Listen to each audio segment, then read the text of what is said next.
So you graduated during the worst job market, like it was the recession was getting to the peak level. There was lots of layoffs announcement. Did you had job offer?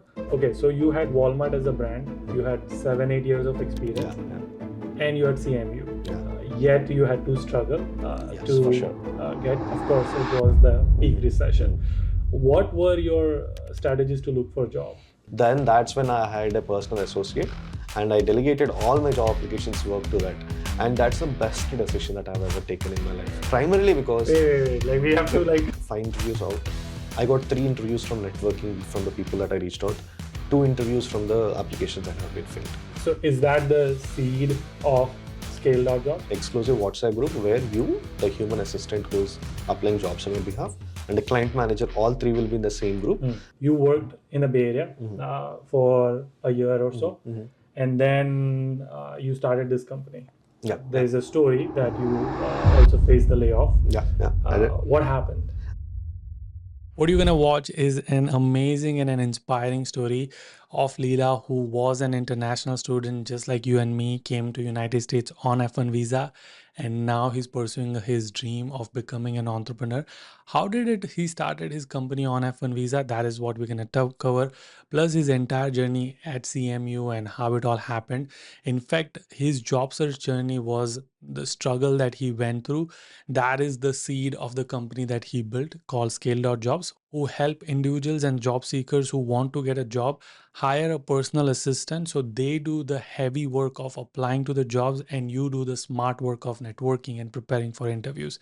I would highly recommend to check out the link in the description, but for now, enjoy this podcast. And this is also the beginning of founder series where I'm going to bring a lot of immigrant founder who are on F1 visa, who started the company on F1 or H1B. How did they figure out, how did they navigate the startup and the funding and all of that? Super excited. If you have any further question, let me know in the comment section. But for now, enjoy this podcast. Thank you, Leela, for doing this. It means a lot. I am excited to talk about your journey. And just now I found out so many interesting things. But before we do, let's do like a quick intro. Where are you from? When did you come to United States? What do you do now? Sure, yeah. Firstly, thanks for having me here.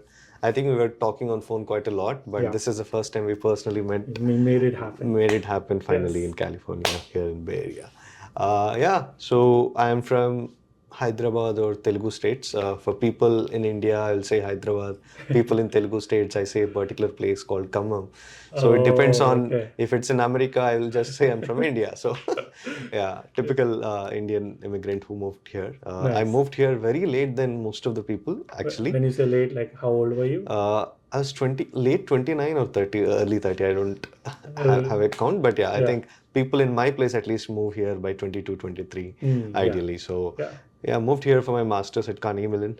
So I did my master's there for a year, worked here in Bay Area for a year, and then started up, like doing this is my 3rd startup. So you have your own company? Yeah, I have my own company right now, Yeah, what is it called? It's called scale.jobs. Scale.jobs is a virtual assistant marketplace for job seekers because job search is a lot of pain. In fact, pain in the ass, as they call it. So we just give you access to low-cost virtual assistants to take care of the grunt work. I'm excited to explore that. Obviously, we have partnered before and I've talked about Scale before. So, but before we get to that part, let's start at the CMU. You were 29, 30, you did your master's. What was it? Is it computer science? I was doing this master's called Masters in Product Management. Okay. So that's very different from not a CS course, not an MBA. It's for people who know that they want to be product managers or already product managers in India, but want to make a career as a product manager in the US. I was actually contemplating an MBA, but then I realized it's a 2-year degree, 2 times costlier. And also means that I was never into finance or like I didn't want to go into finance or I never wanted to go into. But now you're doing it for your business. Yeah, right now I'm doing it for my business, but definitely not this finance bro, 6 feet finance bro person. So that's one thing. And then I also didn't like consulting because there's a lot of, at least I didn't enjoy consulting in general. Why do you say that? I've seen how consultants operate. It's more, polished and I felt superficial. Okay. It's up to them, but we all speak about McKinsey, Bain, and Right. so I'm like, okay, I want to be in tech, build It's products. so interesting because most people would be like, I want to get into consulting, like Big Four and McKinsey and BNC, and so I love how crystal clear you were that I want to get into product. That's it. And so was your degree STEM degree? Yeah, it's a STEM degree. It's a 1-year program. People usually come there with a little bit of it. Not meant for 0 to 2 years. Definitely more than above. It's a 1-year program. It's a STEM degree actually. So it gives you 3 years of work permit in US. Yeah. Is there a reason you chose 1 year? Because like you probably have to do 30 credits or so, I'm assuming. Yeah. And you have to finish everything. So there's going to be not enjoying the student life experience. You just have to do assignments and job hunting and finish the masters. For sure. I think it was jam-packed, honestly. I never felt like really enjoying student life. Yeah. But that's also for a reason. And when you're 29, 30, there are different priorities in your life, right? I don't have the luxury to enjoy that student or 22, 23. So I specifically choose a course that's like very short term and that can accelerate my career faster in the US. Plus you had like 7-8 years of 7-8 years of work experience. Okay. So my priorities were very different from a typical student who is exploring masters in his early 20s. Nice. So and what were your priorities? Just go there, start getting to the industry. Back to the profession and stuff. So, okay. So when did you graduate? I graduated in December 2022, which is which is a horrible time to graduate, honestly. So while I was coming to US, the expectation was very different, Yeah, because you came in 2021. And my program, same program, all my seniors had 3 offers in hand, negotiating with everyone before graduation. Yeah. And by the time we were graduating, there's at least, like, as far as I remember, 1/3 or more people who don't have a job offer, which is not very typical of a Carnegie Mellon graduation program, right? So it's very different. So So the expectations you had and priorities you had, like, I'm gonna just go get the masters and get to the market. Yes, but life had a different plan. Yeah, it definitely had a different plan. Okay. In fact, I started to see that the market is cooling down even for my summer internship search, actually. Like, did you have summer internship? Oh, I mean, within this, so that's right. Like, within 1 year, you have a summer internship. And Wait, really? Yeah, we did. I mean, within 1 year, like 2 semesters, 1 summer internship. Every day you used to go to classes. There used to be assignments. I used to work till 11. And I'm not very, study person, like not the A grade person, usually B or B plus grade person. But still, I had to do my assignments till 11 p.m., 11:30 p.m. So it was a lot of work, ideally. So I never felt the college, truly experienced a college like a student. It's more like, all of us. It's meant for professionals who want to get upskill themselves, get into the marketplace again. Okay. So you graduated during the worst job market. It was the recession was getting to the peak level. There was lots of layoffs announcement. Did you had job offer? I didn't have while graduating. I mean, after I graduated. How long did it take from you graduating to getting offer? I think it took me 2 months after graduation, but my effort started like 3 months because my summer internship was also not converted full time. Ideally, so I had to stay look for jobs ideally after my summer internship. So it took me 2 months after graduation, but I started my efforts, you can say 2 to 3 months earlier. And it took a lot of work, honestly, trying to reach out to people, existing alumni, applying to jobs. This pain never ends, like wherever you are. I was speaking to a senior director before coming to this interview. Even he kind of feels the pain. He's at a senior director level. Wow. He also has to apply for like 200-300 jobs.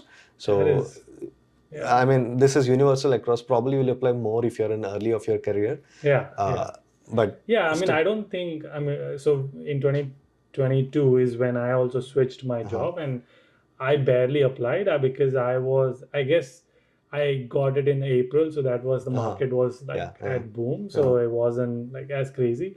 But 4 out of 6 job offers, I had 3 of them just through networking. Yeah, for sure.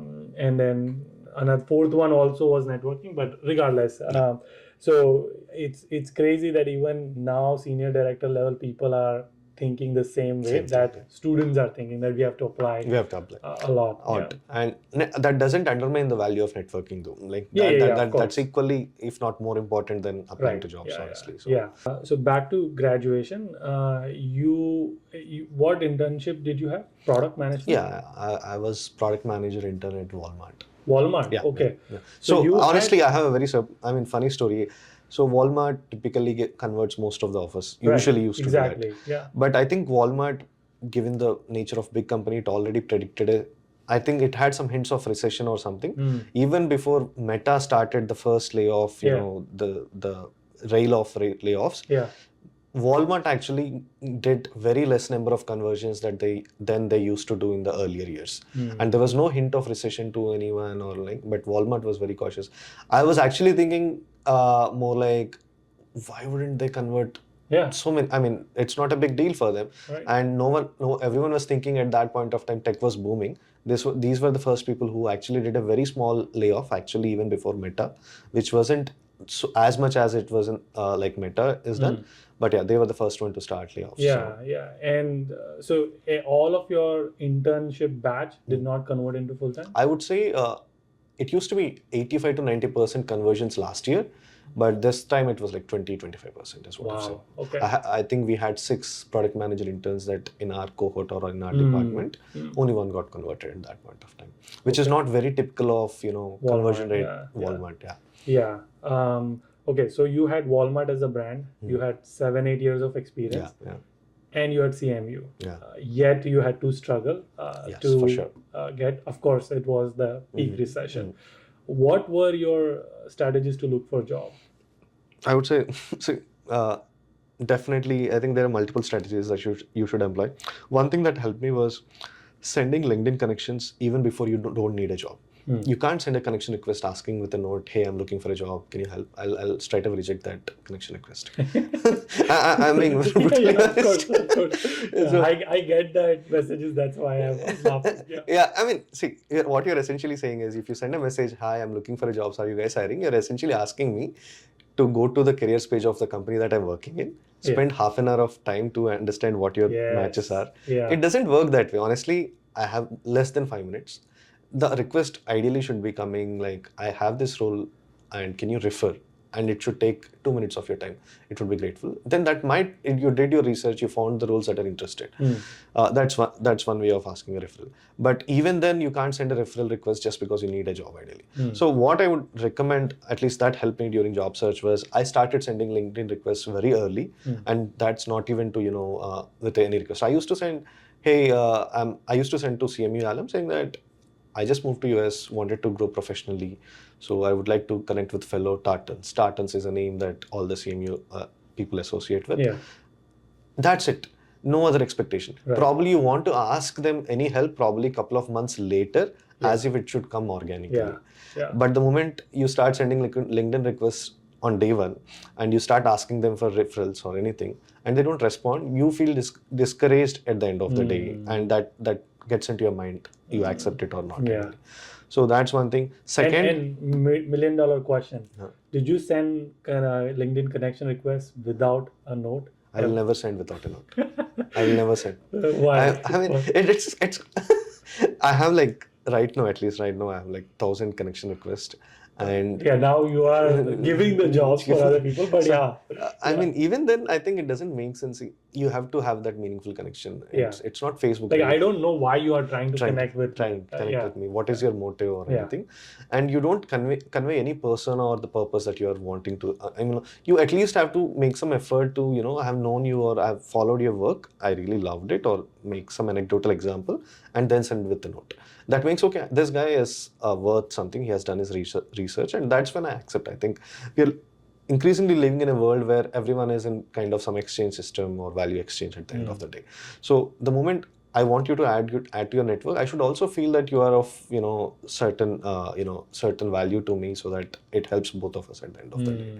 So I would never do that without sending a connection request.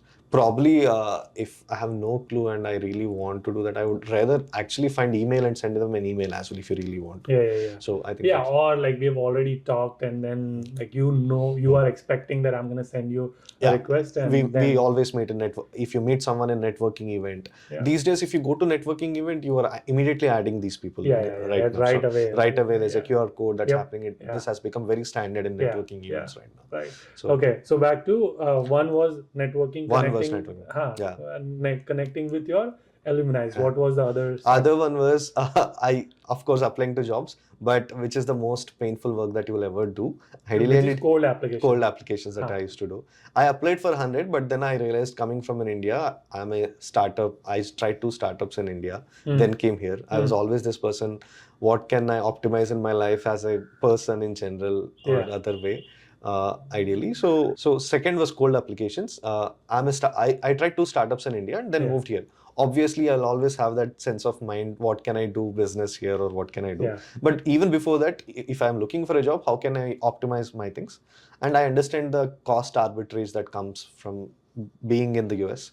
So I applied for 100 applications, really tired. It got me exhausted. I mean, you can call it depression, fatigue, or whatever you name it. I have all those symptoms of, I can't do this. That's when I was like, I posted something in my college group, undergrad college group, that, hey, I'm looking for a personal assistant. Would someone be willing to, do that? And I'll pay. This group is in India? In India. I mean, my college alumni group. College alumni group, where undergrad college alumni group, where someone who actually is in the final year of their college actually volunteered to, work with me. Then that's when I hired a personal associate. And I delegated all my job applications work to that. And that's the best decision that I've ever taken in my life. Primarily because... Wait. Like we have to explore this a little bit further. So before even we get there, you applied for 2 months. You went through the phase of depression, anxiety, filling stress. applications. Can we talk a little bit more about it? Like, is it because that was the core purpose you came for, and like now the struggle, you were just done with it? It's nothing like what I imagined way back in India, how to get... I mean, the whole reason that you come here is to make a good career in the US, get a good job. And the moment you start applying to jobs, it's a barrier. It's like barrier that stops you from getting that one job.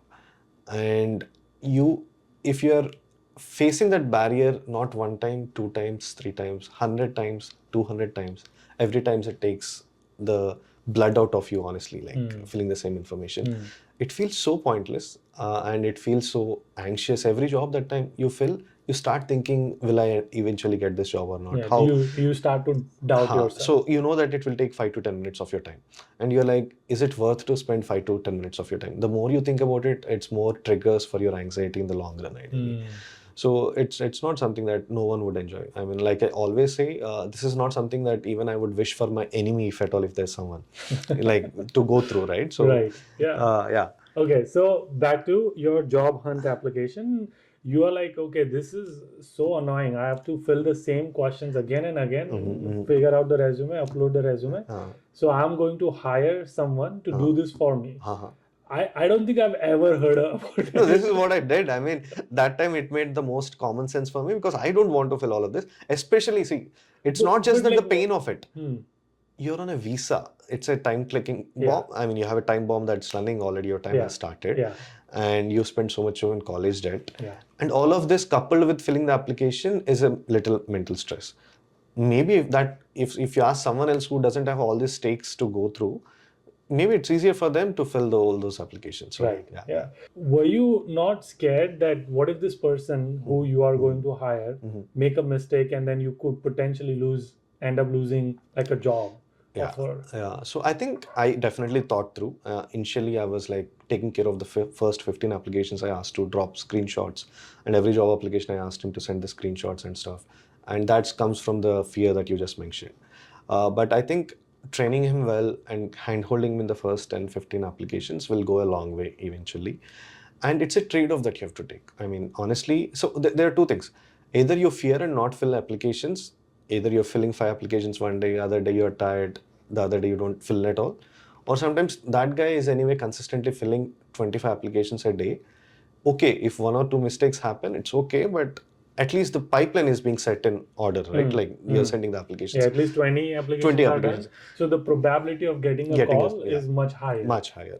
Instead of you fearing that he might not fill right and you don't train him, not many applications are going anywhere. I'm hardly filling like 20 applications a week, which is not quite a lot. By that, then we were asked to fill anywhere between 500 to 1,000 applications. And I'm like, okay, my applications are not going anywhere. So pretty much, so yeah. Okay, so you took the leap of faith, you trained the person. I did. And did that actually end up resulting into an interview? Oh yeah, sure. I actually got like 5 interviews out. I got 3 interviews from networking from the people that I reached out. 2 interviews from the applications that have been filled. Okay. Which is not great, which is not bad either. Right. And finally, I got those recruiter calls, screening calls and stuff. I had three different final rounds, 3 different final rounds of interview, and I got 2 offers. One from the cold applications final result, one from the networking event that I got. So yeah, I think that was very helpful. And it definitely helped my optimization, helped optimizing my networking. My mental effort or the strategic thinking that you would do is much better when someone else is taking care of the grunt work for you. So yeah. Okay. And so is that the seed of scale.jobs? Sure. I mean, that's the genesis, I would say. That's when I feel that, okay, there is a clear value add. I mean, it felt for me, it's very obvious for the value add, how much of less pain it is for me to job search when there is a virtual assistant or a wingman, especially at the most vulnerable phases of your life. I mean, this is one of those moments where you have like all kinds of thoughts. Is my journey worth it or anything? And that's definitely the reason. Even after I landed my full-time job, I was like, okay, this is something that really helped for me. So let me take it to the market and see if there is real value. Okay. So we started the company as apply@scale.com. Right, yeah. That was the initial name and stuff. Because you are applying at mass, like scale. Mass, yeah. So that was my company name first. Definitely that's the reason I'm doing this right now. Right, okay. For people who don't know, maybe like a 15-20 second of like what does scale.job essentially do? Is it the same thing that you took the personal assistant and did the job hunting? Is it the same? It's exactly the same, but with more organized, more streamlined. Like you asked, are you not worried about the quality of applications? Right now, it's more about we have an entire CRM for this purpose. We managed to master the micro use cases between a job seeker and virtual assistant. So we built a Chrome extension, we built a CRM. For every job application, there's a screenshot. Now we are customizing resumes for every job application, customizing cover letters for every application. So it's an end-to-end CRM for your job search when you hire a virtual assistant, and we are giving the virtual assistant as well. During my time, all the applications were just in the Google spreadsheet. Right. And there's nothing much that you can do on top of it, ideally. Yeah. But now, like, we have built an entire suite for it. So people can see that these were the jobs that I wanted to apply. They applied for it. Here's the screenshot. Yeah. I know that there's a dedicated WhatsApp group between you and the and that's the best part. So every customer will get an exclusive WhatsApp group where you, the human assistant who is applying jobs on your behalf, and the client manager, all 3 will be in the same group. And even if the virtual assistant has any doubts, it's not like, I'm a middle person between both of you where we are stopping the communication. You can directly interact with him, or that person can actually directly text you if they have any doubts and stuff. And it's very much automated within the WhatsApp group and stuff. So yeah. I'm going to represent my audience. This is what I've heard a lot because I've made several videos on this. Biggest question they have is, bhai, we are students. We can't afford this. Like, this is so expensive. This is too good to be true. We love it. We want to do this. I know there are a lot of comments on your reels as well when you say about this. So the biggest thing is it's so expensive. Like, they love the idea. They want to do this, but it's very expensive because especially people who don't even have a job. So how do you justify the cost? See, honestly, I feel the same. I've been a student. $399 can be a steep cost ideally, but the fact that a person who is working virtual assistant, working 2 hours every day, and then we are investing in building a tech that is making things easier. We're charging hardly $3 or $3 to $4 an hour ideally, where there is a certain amount of money that's going to virtual assistant. There is a certain amount of money that's going to tech development.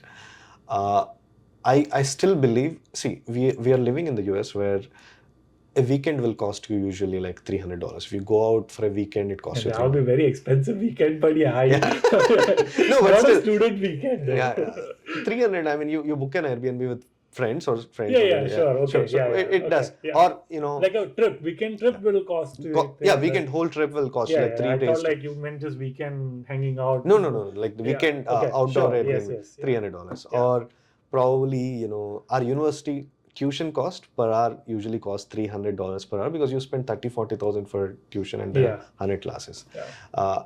So, but we here, you know, having a client manager employing for you, and then the virtual assistant. Client manager is exclusively there to make sure the quality of job applications. We don't want to give you substandard quality for a low tier pricing ideally.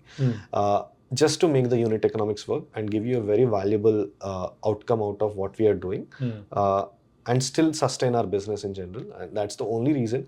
I would love to bring down the cost if you're able to. Let's say we are building AI agents as well in the back end. We are not still publicizing it. But let's say tomorrow or like 6 months to 12 months from now, there might be an AI agent who does all of this job. If that is true, the cost will go down.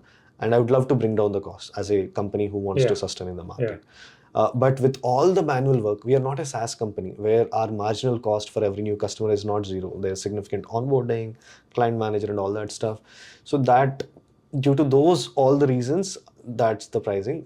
We hope we can bring further down, but I think so far that's the best we can do. Yeah. And to be also fair from your side, once they get a job, it's gonna be because you do a lot of tech jobs. I mean, not that is the only thing that you do, but you know they're gonna get $100,000, $200,000 package. So for them, that ROI. ROI is unmatched. I'm telling you, I've seen people who already have jobs come to us just because they want to have a better arbitrage. Like if you have 2 or 3 offers, if you have a job, you can leverage that for like 25,000 or 30,000. One interview will start boosting the confidence of getting more and more interviews. More interviews and stuff. So I think for the return that you get, its prices, I would say still minimal. So yeah, I would. So has this worked for any of the customers? I see. I'll be brutally honest. We have worked with more than 400 clients now. Almost 320 or 330 clients already landed in jobs right now. People still are working with us. But let me be very honest in what I do. It's not because all the 330 people actually landed in full-time jobs because of us. It's because they will also it's not that they outsourced their entire job search to us. It's not the case, right? So out of which 200 people or 150 to 200 people actually got jobs from the job applications that we filled for.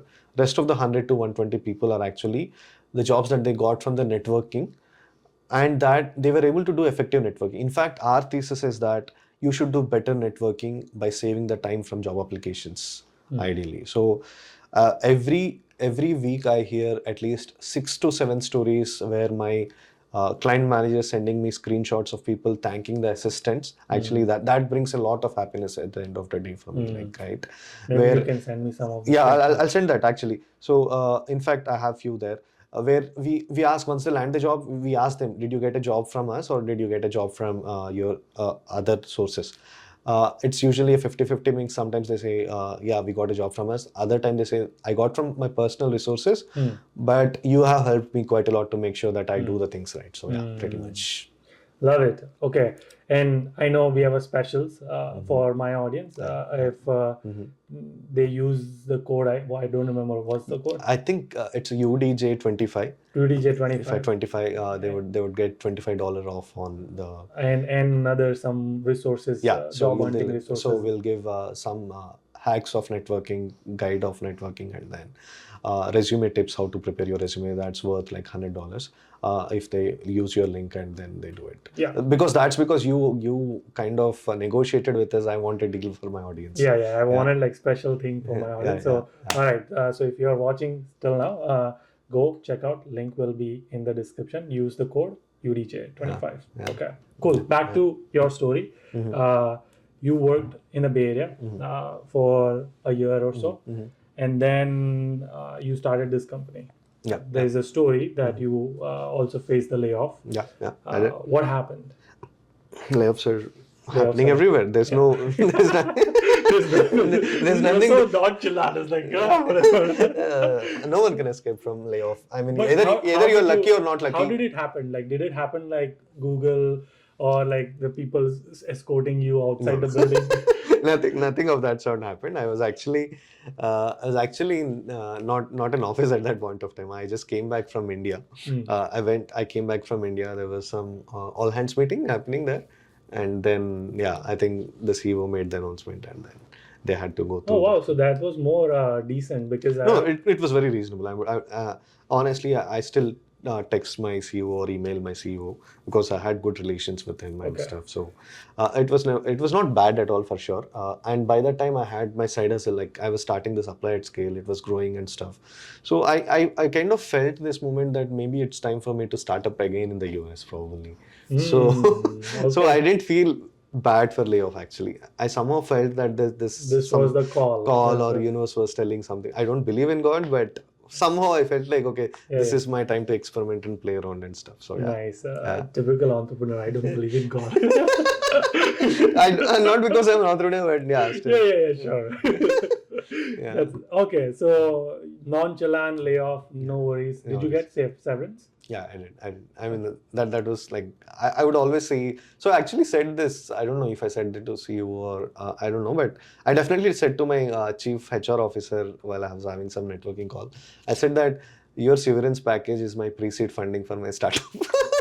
Nice. Okay. So I literally told them like, I have some money, I wanted to work on something, so I have some money coming in, so that helped me like start up. So okay, great.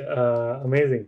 So you were on OPT at that point? Yeah. I mean, by the time of layoff, I got my H1B. Okay. Was it through the company? Yeah, that was through the company. You also got funding. Yes. What's like? Is this public information? Can we share? Yeah, that's a very small fund, but public information. Small, how small is it? Yeah, it's just 120K, but a standard Techstars deal. Like, so any Techstar company would get $120K for a company to start up and stuff. So okay, how did you get this?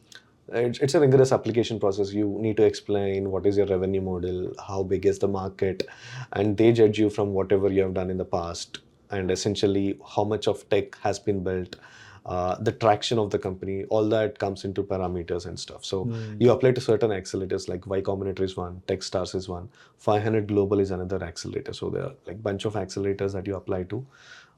So they invested something for a small equity and stuff. So yeah, pretty much. Nice. Okay. Great. What's next for scale.jobs and for you? I think the only goal that scale.jobs is to make sure that job seekers shouldn't go through all of this pain, especially at their vulnerable phases of their life, ideally. Our mission is to make sure job searches will never be a breeze, probably because job search essentially means that you're looking for a new job because you're unhappy or something else. But it shouldn't be as painful as it is today. And we are taking every step or every measure to make sure that it is a seamless experience that can be use of tech, of AI, use of virtual assistants, whatever that we can do, so that one shouldn't be really worried about a job search and they know what to be done while they need a job, ideally. So yeah, that's the goal. Making it easier, making the life easier for a job seeker during that phase. That's our goal, yeah. Okay. And what's the one advice would you give to student who is a job seeker trying to find a job and one aspiring entrepreneur? One advice I would give to students who are coming for masters: start networking when you don't have to network. Don't network when you have to network. Essentially, imagine what would 6 months from now look like, and build a network 6 months before that, ideally, and do a mindful networking, not random shooting off connection requests everywhere, randomly shooting them. Mindfully start sending those notes and do that conscious networking. I think that's one single largest advice. Intentional networking. So yeah, I think that's one advice. Advice for entrepreneurs: the VC market is bad. So. So yeah, I mean, VC market is bad. But is it getting better because now the stock market is going up? And I mean, if you have some aspect of AI, I mean, 2021 was like a dream come true for all the startup founders. You get fund, but that's backfiring now because they raised a lot of money at a larger valuations, so they can't go through next round of fundings because of the larger valuations, which doesn't make sense now right now. I think last 1 month I am starting to see more deals happening now these days. Okay. But yeah, your startup has to be AI now. Like it's like crypto, but at least AI has some use cases, is what I feel right now. But yeah, I think don't burn your money. Try to bootstrap as much as possible if there is a chance, so that you'll have much more leverage in 2025 probably. So yeah, that's one advice that I have. Nice. Yeah, I think that's pretty much. Cool. Awesome. Okay. Thank you again. I can't wait to do this one more time and explore more stories. Maybe you are like millionaire and billionaire and unicorn founder and all of that. But until our next one. Yeah. Keep smiling. Keep hustling.